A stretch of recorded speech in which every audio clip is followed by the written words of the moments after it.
Oglinda blestemată. A fost o zi lungă și plictisitoare la serviciu. James căuta cheile sub ploaia torențială, scăpând câțiva lei din buzunar. Nu-i păsa, voia doar să intre în casă și să-și ia bine meritatul somn. Deci știa că acesta îl va ocoli din nou. Somn. Cuvântul îi se părea atât de străin, de pe altă lume. Chiar cât timp trecuse? 3 zile? Nu putea continua așa. Avea nevoie de somn, dar știa că imediat ce capul va simți îmbrățișoarea moale a penei, iar ploapele îl vor acoperi, ochii injectați, oboseala va dispărea.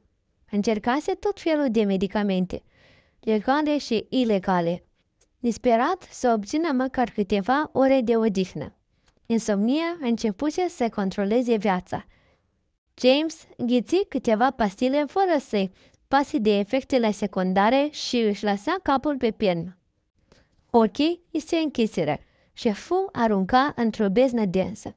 Mintea sa refuză să golească. Încearcă să se concentreze, să uită de lumea reală și să alunece departe în întuneric, dar nu prea putea. Într-o dată simți nevoia să se uite la televizor, să mănânce ceva. Uitase să se spele pe dinți? Da, așa era. James se târâi din pat și se duse clătinindu-se spre baie. Își trecu mahmur perusa de dinți electrică peste dantură, apoi se clăti. Când privi în oglindă, se holba în reflecția lui. La reflecția lui. O barbă neîngrijită începuse să-i crească. Nu-i plăcea. James se întoarse brusc pentru a-și căuta aparatul de ras. Oare o rătăcise? Nu era în duș, unde îl ținea de obicei. Căuta prin toată baia și chiar se uita și pe coridorul îngust din fața ușii.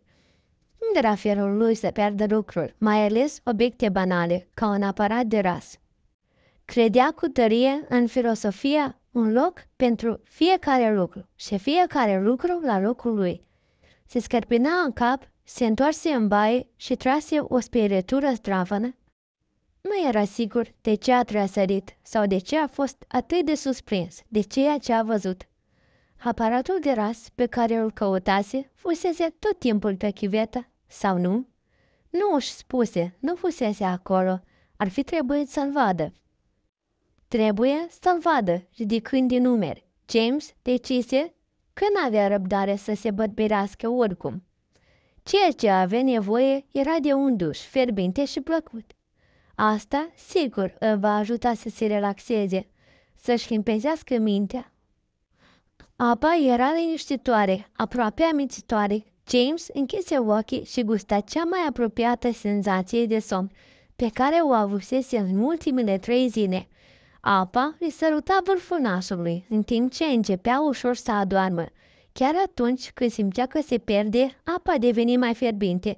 Nu o schimbare semnificativă de temperatură, doar puțin mai caldă decât trebuia.